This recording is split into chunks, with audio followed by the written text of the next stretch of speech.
Hi everyone, it's Ellie here from McCarthy Farms, and today I thought I would show you how we process our quails for meat. Hello, there's my little daughter saying hello as well. So here at the farm we raise Coturnix or Japanese quail for meat. In Australia we call them jumbo japs, and this is the quails, this is what they look like. This is a male. We normally raise them until they're about 8 to 10 weeks old, which gives them plenty of size for meat, but really you can process them anywhere from sort of 6 weeks up. These guys are at the 6-week mark, and the reason I'm processing them so early today is just because they're living in the brooder that I use for my chickens. It's winter here in Australia right now and I haven't been hatching any chickens, but I've got my first hatch and the babies have just hatched and they're in the incubator now, and I need the space for them. So these guys are getting processed a couple of weeks early, but there's still plenty of meat left over for us. If you can see a few feathers and stuff like that, I've already done a couple here this morning. I just thought I would show you the way that we do it. So here we raise the males and females for meat. This batch that I've just done is only a small batch. There's only 6 birds in it. There was 5 males and 1 female. And the female this time we're going to pop in the breeding pen and use her as a replacement hen. So she'll go into the breeding program and the boys will go on to feed our family, which we're very grateful for. So just a word of warning, I am going to show the entire process here. I'm going to dispatch the bird, I'm going to skin him, and I'm going to remove his insides. So if that's something that you don't want to see, I recommend not watching this video. Yeah, good job. Yeah, so it is a swift death. It's not painful for them. It's a very quick process and they don't feel any pain. So the way that we do it, and I'm going to show you here, we just do everything here in our kitchen sink. They're very easy to process compared to chickens or larger birds. We also do chickens, we do turkeys here, and quails are by far the easiest. So I just get a sharp pair of scissors or kitchen shears. These are the Wiltshire Stay Sharp scissors. They're fairly cheap, they're easy to use, and they do a really good job. So all I'm going to do is pop him down here, place the scissors behind the back of his head, and just one quick chop. So now he'll twitch a little bit, he'll kick a bit, but his head's completely separated from his body right now. He's now dead, he doesn't feel any pain. That's all over for him. You'll see the head will move a little bit. I'll try to kind of block that so you don't have to see. The body will twitch, the legs will kick, the wings will flap a little bit.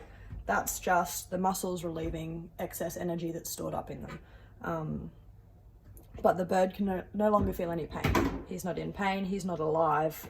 That part's over for him. That's the hard part done. So I just hold them downwards to drain the blood out. There's not a whole lot of blood in a quail. I just do it straight down the kitchen sink. His body's still twitching here. Some of them will twitch more than others. There you go, he's nearly done there. And I normally would just leave everything in the sink till the end, clean it all up. I'll spare you the gory details, but I've got a bowl here that's full of feathers and skin and insides, everything that we remove. We do keep some of the internal organs here for our cats. We have 3 cats. Some people eat them. You can eat, you know, livers, kidneys, hearts, all those good stuff. They're very good for you. They're small enough with the quails that we don't keep that for ourselves. We just feed them straight to the cats. So all we do is keep them in a container off to the side. Once we're finished, we scoop out the livers and the hearts. We feed them straight to the cats. We don't save them or store them or anything. Everything else goes in the compost and the meat goes to us. Yeah, sorry if there's a bit of commentary from my 2-year-old. Well, not quite 2. So with the quails, there's not enough meat on the wings to keep. For me personally, I know some people do. I just cut the wings straight off. So you want to go as close to the body as you can and just chop that wing off. Same on the other side. I rotate the bird. I'm still fairly new to raising and processing quails, so I'm in no means an expert.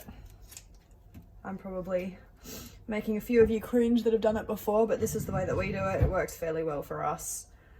So we chop the wings straight off, and then the legs where they bend at the joint, we just cut them straight off right below the knee. There we go. And then with the quails, what we do, the chickens, I'll pluck them with quails. For me personally, I don't leave the skin on. There's no reason for me to leave the skin on. I love chicken skin, that's fine, but I can't be bothered plucking these quails. So I skin them, and they're quite easy to skin. All you want to do is find a little bit of excess skin on the breast and just rip. And when you rip that, you'll be able to grab either side and you'll see the skin will just peel straight off like a jacket. So I normally pop out the wings first. You just pull it.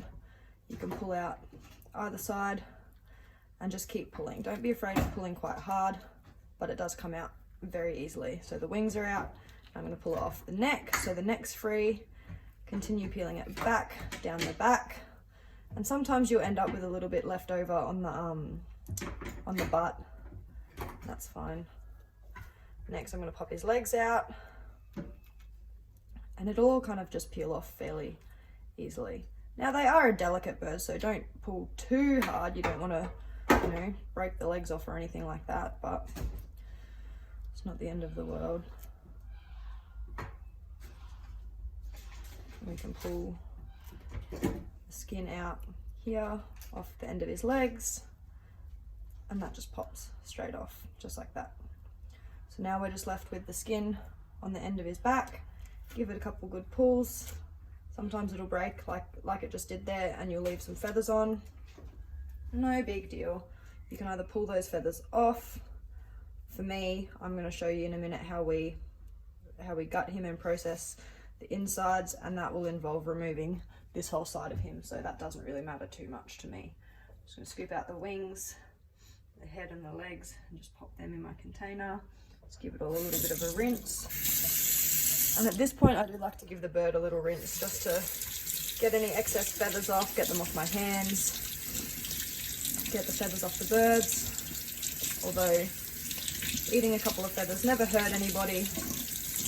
And I'll also give my scissors a little rinse, just like that. So this is what we've got at this point. This is our bird. You can see he's still fairly small. He is only 6 weeks old, and again, normally we keep them till they're about 8 to 10 weeks, but there's still plenty of meat on him to give us a meal. So what we're going to do from this point is flip the bird over onto its back. You can see its neck, this is its backbone, and towards the back end. So with quails, they're fairly easy to process.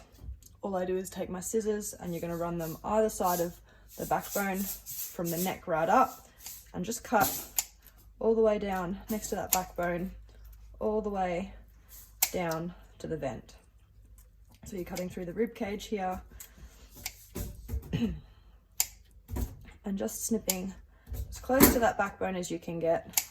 If you go too far down, you will cut into the guts, but you're going to remove that anyway. So again, I'm by no means an expert when it comes to this.